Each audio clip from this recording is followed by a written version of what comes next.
investigation into the January 29th mid-air collision near Reagan National Airport has wrapped up.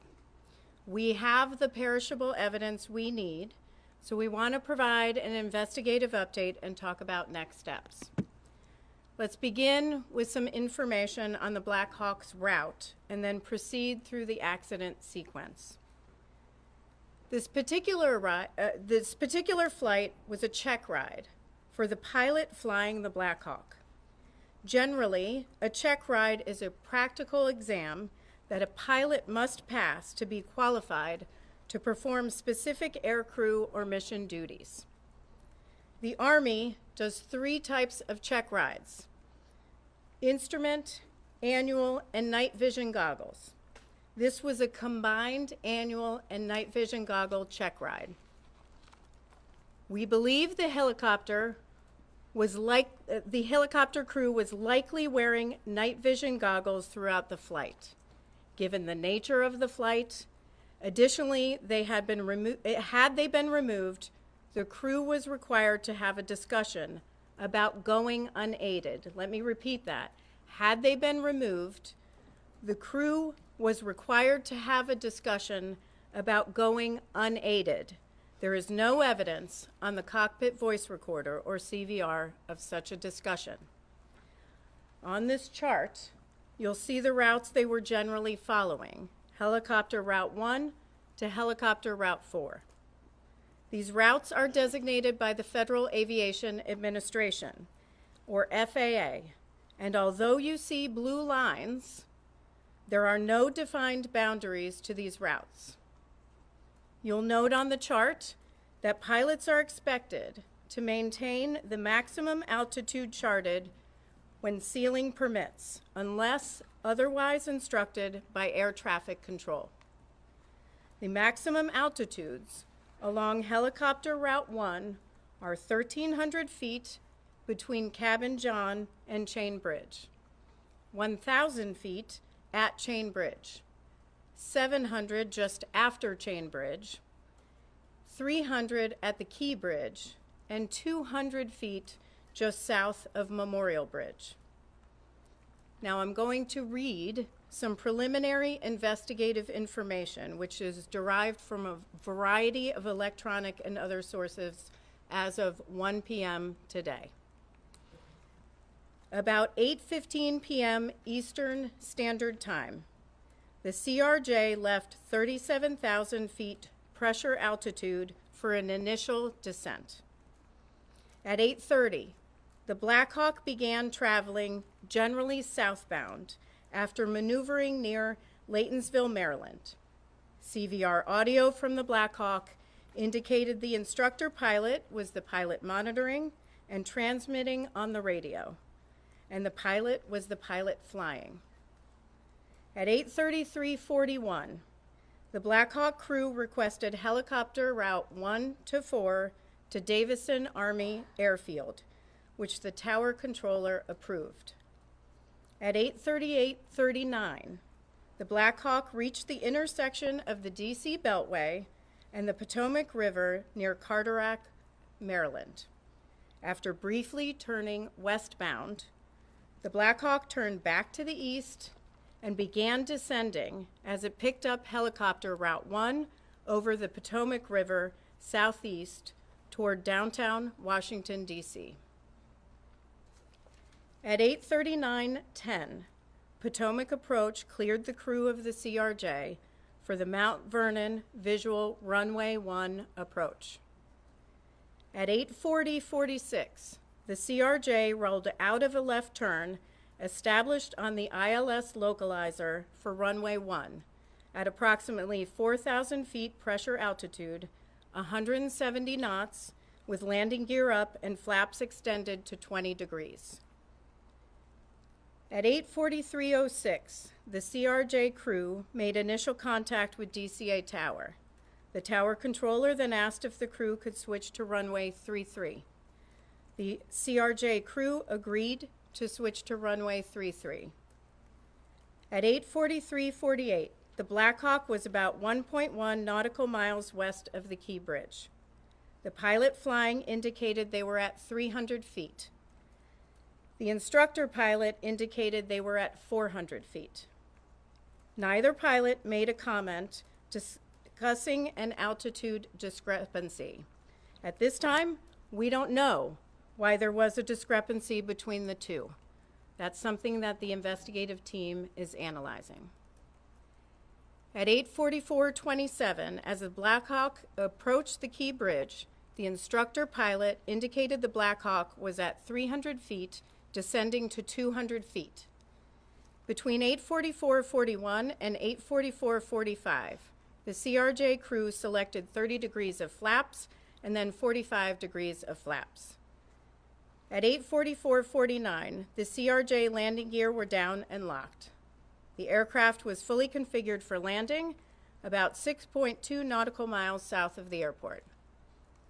At 8:45:27, the autopilot was disconnected, and the CRJ began a shallow right turn off the runway 1 localizer at a radio altitude of approximately 1,700 feet and an airspeed of 134 knots. This occurred about 5 nautical miles south of the airport. At 8:45:30, the Black Hawk passed over the Memorial Bridge. The instructor pilot told the pilot flying that they were at 300 feet and needed to descend. The pilot flying said they would descend to 200 feet. At 8:45:58, the Black Hawk then crossed over the Washington Tidal Basin and followed the Washington Channel consistent with helicopter Route 1. It is now approximately 2 minutes before the collision. At 8:46:01, a radio transmission from the tower was audible on the CRJ CVR, informing the Black Hawk that traffic just south of the Wilson Bridge was a CRJ at 1,200 feet circling to runway 33. CVR data from the Black Hawk indicated that the portion of the transmission stating the CRJ was circling may not have been received by the Black Hawk crew. We hear the word circling in ATC communications, but we do not hear the word circling on the CVR of the Black Hawk. The recorders group is evaluating this right now. At 8:46:08, the Black Hawk crew responded. They had the traffic in sight and requested visual separation, which was approved by DCA Tower. At 8:46:29, the CRJ crew received a 1,000-foot automated call-out. At 8:46:47, DCA Tower cleared other jet traffic on runway 1 for immediate departure with no delay. At 8:47:27, or 32 seconds before impact, the Black Hawk passed the southern tip of Haines Point. A second later, the CRJ began a left roll to turn to final on runway 33. The CRJ was at a radio altitude of 516 feet and 133 knots. At 8:47:29, the CRJ crew received a 500-foot automated call-out. At 8:47:39, or 20 seconds before impact, a radio transmission from the tower was audible on both CVRs, asking the Black Hawk crew if the CRJ was in sight. Audible in the ATC radio transmission was a conflict alert in the background. At 8:47:40, the CRJ crew received an automated traffic advisory on the TCAS system stating traffic, traffic. TCAS is the Traffic Alert and Collision Avoidance System on the CRJ. At 8:47:42, or 17 seconds before impact, a radio transmission from the tower was audible on both CVRs, directing the Black Hawk to pass behind the CRJ. CVR data from the Black Hawk indicated that the portion of the transmission that stated pass behind the may not have been received by the Black Hawk crew. Transmission was stepped on by a 0.8 second mic key from the Black Hawk. The Black Hawk was keying the mic to communicate with ATC. In response, at 8:47:44, the Black Hawk crew indicated that traffic was in sight and requested visual separation, which was approved by DCA Tower. The instructor pilot then told the pilot flying they believed ATC was asking for the helicopter to move left toward the east bank of the Potomac. At 8:47:52, or 7 seconds before impact, the CRJ rolled out on final for runway 33. The CRJ was at a radio altitude of 344 feet, 143 knots. At 8:47:58, or 1 second before impact, the CRJ began to increase its pitch, reaching about 9 degrees nose up at the time of collision. FDR data show the CRJ elevators were deflected near their maximum nose up travel. The last radio altitude recorded for the CRJ was 313 feet and was recorded 2 seconds prior to the collision. The CRJ pitch at this time was again 9 degrees nose up, and roll was 11 degrees left wing down. The CRJ was descending at 448 feet per minute. The radio altitude of the Black Hawk at the time of the collision was 278 feet and had been steady for the previous 5 seconds. The Black Hawk pitch at the time of the collision was about a half degree nose up with a left roll of 1.6 degrees. Now, examination of the wreckage will assist in determination of the exact angle of the collision. Now, we're confident with the radio altitude of the Black Hawk at the time of the collision that was 278 feet. But I want to caution, that does not mean that's what the Black Hawk crew was seeing on the barometric altimeters in the cockpit. We are seeing conflicting information in the data, which is why we aren't releasing altitude for the Black Hawk's entire route. I'm going to turn it over to Sean Payne for an explanation of that. Sean is branch chief of the NTSB Vehicle Recorder Division. Thank you. I'm Sean Payne. I'm branch chief of the Vehicle Recorder Division. This is the flight recorder lab at the NTSB. I can give some insight into the challenges of understanding what altitude the Black Hawk pilots would have seen on their gauges in the cockpit. You may see pictures released of showing us in the lab rebuilding the flight recorders. That's part of our job, but a bigger part is ensuring that the data that we have downloaded is true and accurate. We call this validating the data. I'm going to define some terms for altitude in a way that most audiences can understand. I may end up reading much of this verbatim as I want to be precise in my language. The first term is radio altitude. You've heard this in our other press conference before. This is a measure of the helicopter's height above terrain, in this case, the Potomac River. It is measured by bouncing a signal from the helicopter to the river. We have determined that this parameter is valid. This is good data. This gives us confidence in knowing exactly how high the helicopter was above the ground.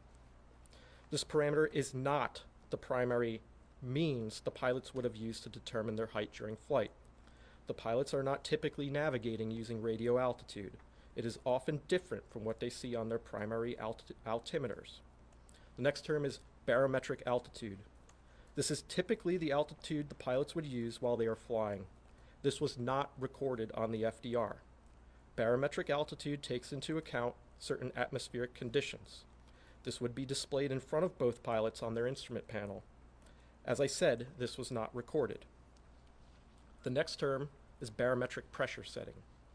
This is an adjustment that the pilots use on their primary barometric altimeters to ensure that the altimeter is set properly. This is critical. This was not recorded by the FDR. This accounts for the local pressure at the time of the flight. Again, this was not recorded by the FDR. The next term is pressure altitude. This is more of an engineering altitude that the helicopter's systems can tap into. This altitude is calibrated using what we call a standard atmospheric pressure. We have found that this parameter is not valid. This is bad data. Normally, we can use this parameter to compute the barometric altitude displayed to the pilots. Because this data is bad, we have to use other methods to make this determination. Last, the FDR does not record GPS information, so we cannot simply verify any of this with GPS information such as GPS altitude. This does not exist in the data set. We are working to determine if this bad data for pressure altitude only affected the FDR or if it was more pervasive throughout the helicopter's other systems. We will have an answer to what altitude the pilots saw on their gauges as they were flying.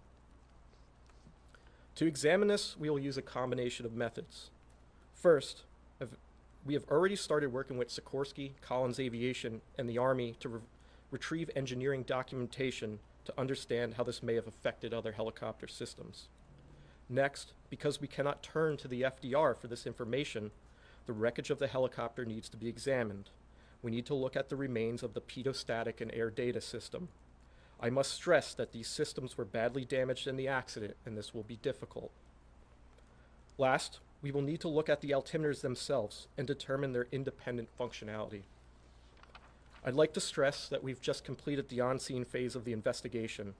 We need to follow our process and be meticulous. Ultimately, this work will determine the altitude displayed to the pilots and will be included in our final report. I'll pass it back to the Chairman. Thanks, John. What I just read, we are going to publish that online. So I'm not going to take specific questions going back to certain times that I've already read. I think that can get very confusing, and so please refer to what we do post online. I do want to make a few corrections and also provide some additional information on a couple of other issues. First, the ATC group has been looking at the radio frequencies. The airplane and the helicopter were both on two different VHF frequencies, not UHF. Also, just a correction, Metropolitan Police Department recovered the Black Hawk CVR and FDR, not the FBI. I do want to provide a little bit of information on ADSB out for the Black Hawk. ADSB stands for Automatic Dependent Surveillance Broadcast. So the helicopter was equipped with and capable of transmitting ADSB out. We don't know why it wasn't transmitting. What we'll have to look at is the installation of the equipment. We'll have to look at programming. We'll have to look at whether there was some sort of equipment malfunction or if the ADSB was turned off. So there are a lot of people are asking about, was it turned off? There are other things we have to rule out first. The team is going to do a visibility study. The visibility study, we're going to do a laser scan of the cockpits of an exemplar CRJ. We're going to also laser scan an exemplar cockpit of an exemplar Black Hawk. And we're going to take that information as well as information from examination of the wreckage, different seating positions, different heights, different eye positions, also taking into account night vision goggles. And we're going to do a pretty in-depth visibility study, which we do often, and see if we can demonstrate, which we will be able to do on a software program, what the pilots of the Black Hawk could and could not see. Now, we will begin moving the wreckage from DCA to a secure location over the next week. And that's all I have for now. I am going to take questions. Again, I'm not going to take questions on specific times that I read through in the Black Hawk route or in the CRJ as it was moving to runway 33, but all of that will be online at ntsb.gov, and you can find that. So I will take questions as I call you. Please raise your hand, state your name and your affiliation. Tom. Madam Madam Chair, Tom Costello with NBC News. Thank you for the update. Do we understand correctly, you're looking into the possibility that there may have been, I underscore may have been, a malfunction in terms of the accuracy of the altimeter readings inside the cockpit for the Black Hawk helicopter? One more time. Do I understand correctly, you're looking into the possibility that there may have been bad data and therefore inaccurate readings inside the cockpit of the chopper for altitude for the pilots to read? That's correct. We are looking at the possibility of there may be bad data. We're looking at, were they seeing something different in the cockpit that differs from the FDR data, which was radio altimeter? In other words, they may have thought they're at one altitude when in truth they were at a different altitude. It's possible, but we have a lot of work to do till we get to that. Pete. Pete Mundy with CNN. How critical is the finding that the crew could have been wearing night vision goggles, and how much will that factor into your investigation? So the question is, how critical is the finding that the crew could have been wearing night vision goggles? That is, part of our investigation, where it's going to be a factor in our visibility study. We're going to have to see what was possible for them to see at the time leading up to the collision and the accident sequence. Is there anything in the voice recorder indicating that the crew of the Blackhawk saw the impending collision? Is there anything in the voice recorder that the crew of the Black Hawk could see or tell that there was an impending collision? We do not have any indication that the Black Hawk crew would have seen that.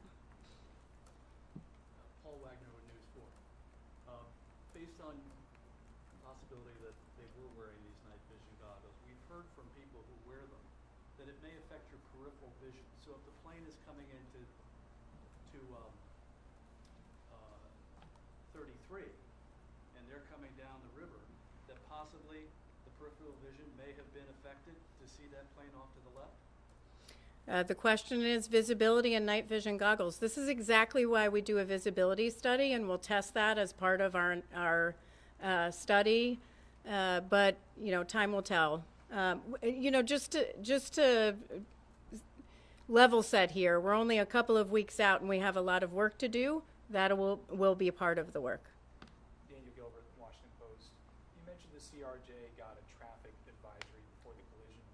Do you know what aircraft triggered that traffic advisory? And do you know if it was the Black Hawk or some other aircraft? Do we know if the traffic advisory that was received by the CRJ crew was the Black Hawk? That's something that our ATC group is analyzing.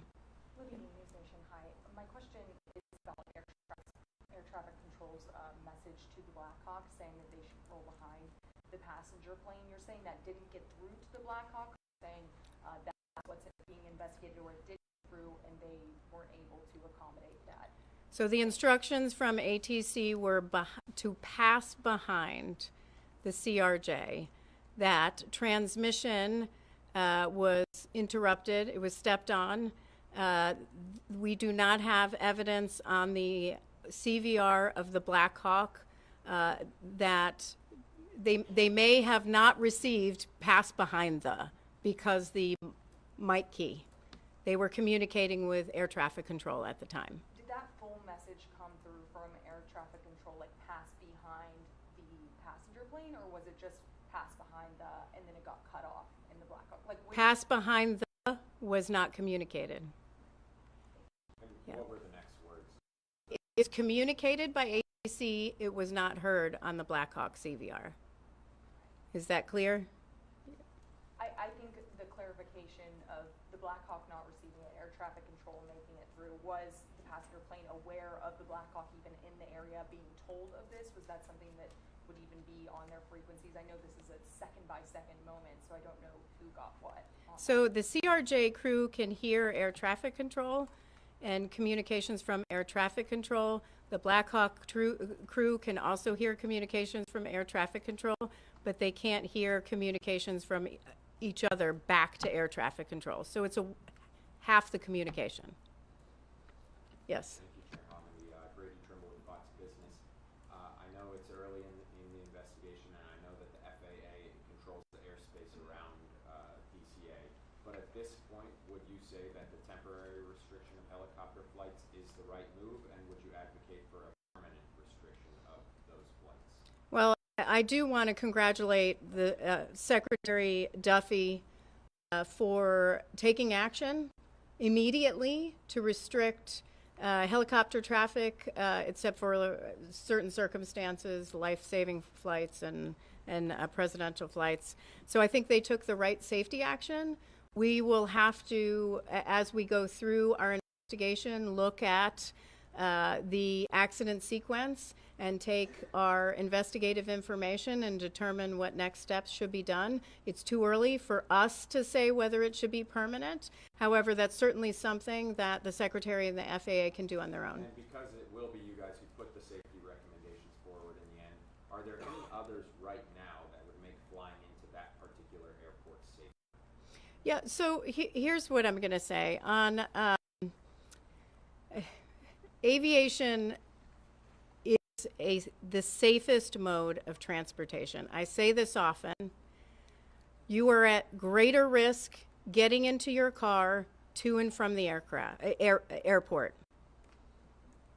On our nation's roads are 95% of all transportation deaths. 95%. We're talking 43,000 people are dying on our nation's roads annually, millions more injured. Aviation is incredibly safe.